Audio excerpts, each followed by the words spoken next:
Hello and welcome to another episode of Yellow Alert, where we take a look at the latest dev posts from the past week.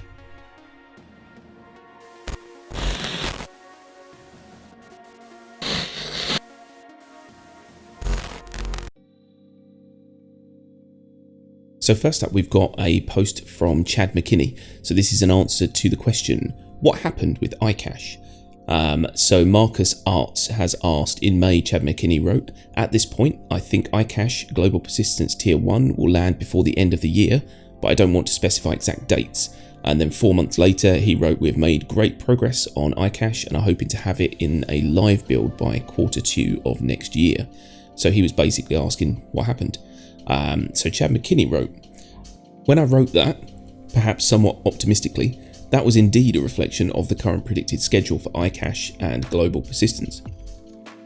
In retrospect, I probably should have not said anything even vaguely close to dates, because really that is more part of the coordinated message that goes out with things like the roadmap. Essentially saying, he, like everyone else, won't actually give a specific date for anything. So he says, to answer your question, what happened? Well, a few things. There ended up being some discovered work along the way in order to both deliver on the goals of ICash and global persistence, while also setting us up for server meshing. So without going into too many details, they filled out more of the design of ICash to scale better for allowing us to query on data in a way that leverages the shard aggregation of the data. Some resources have been borrowed from ICash to work on other things like long-term persistence implementation, etc. They also increased the amount of internal testing that they were planning for the feature set and increased the amount of time dedicated to tooling for debugging so that they have more confidence when it goes live. It's quite an in-depth thing that they're doing to the back end, so rushing it out basically doesn't benefit anyone. So that is the latest on ICash. We also had a post from Yogi Klat, which was in response to Ninja OB15, and this is IFCS Vector Stability Assist in coupled mode while braking. Dear CIG, one thing that drives me and lots of other racing pilots crazy with the new 3.10 flight model, primarily in AC, but also in the PU, is the fact that IFCS does not assist you when changing your flight vector direction while pressing space brake. So essentially, space brake in coupled mode behaves somewhat like decoupled mode, and they've asked if this is an intentional feature or if this is just a bug and is still in development. So Yogi Klat has come back and said that the slipping in decoupled is a bug and it will be fixed in 3.12. So if anyone's having that issue, then at least we know they are working on it and we should see it soon. Okay, so next up we had a post from Wayne, and this is to do with the Day of the Vara 2950 story contest. So basically, CIG are running a story contest to do with space horror. So to give you a background on the Day of the Vara, the holiday's origin began in 2557 when the crew of the exploration vessel Vara disappeared in Hades. From then on, morbid tales of the crew returning from the dead to haunt those travelling in the system spread throughout the verse.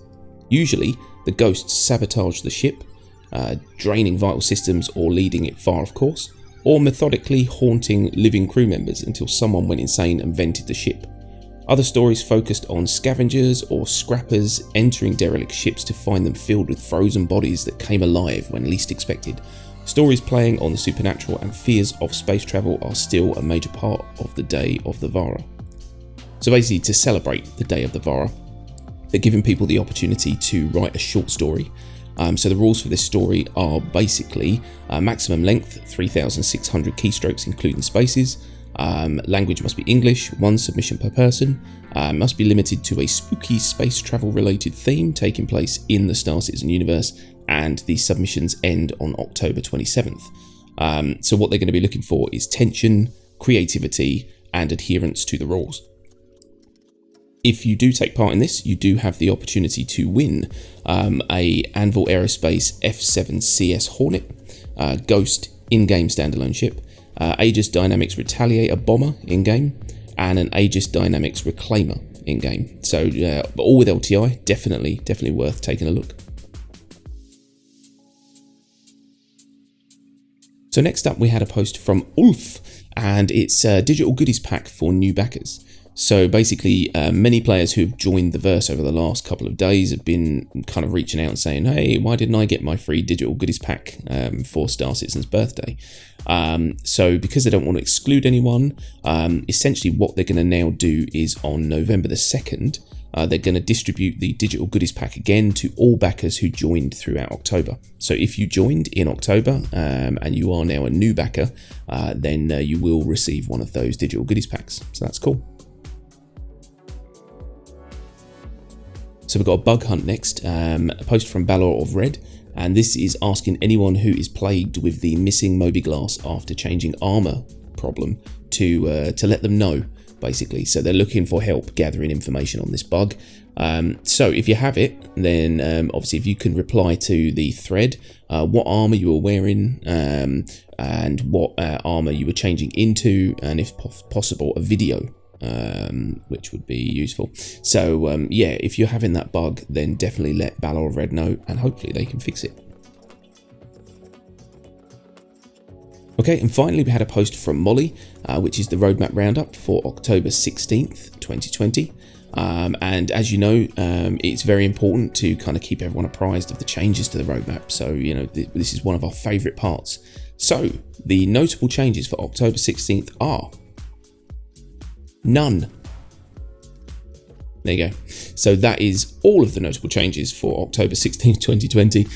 This roadmap really isn't doing anyone any favours at the minute. So hopefully when we get our new roadmap of a roadmap, roundup roadmap, it will give us some indication as to what's going on.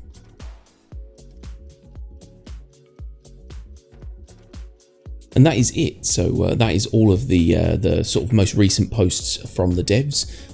So if we've missed any, if there's any that you've seen that I've somehow overlooked, do let me know in the comments section below, and let us know if you're enjoying this video, because you know, sometimes there'll be a lot of information like last week. Sometimes it's going to be quite sparse. We'll just have to take the rough with the smooth, as they say. And that is it. So if you haven't already, don't forget to hit that like button and subscribe for more Star Citizen content.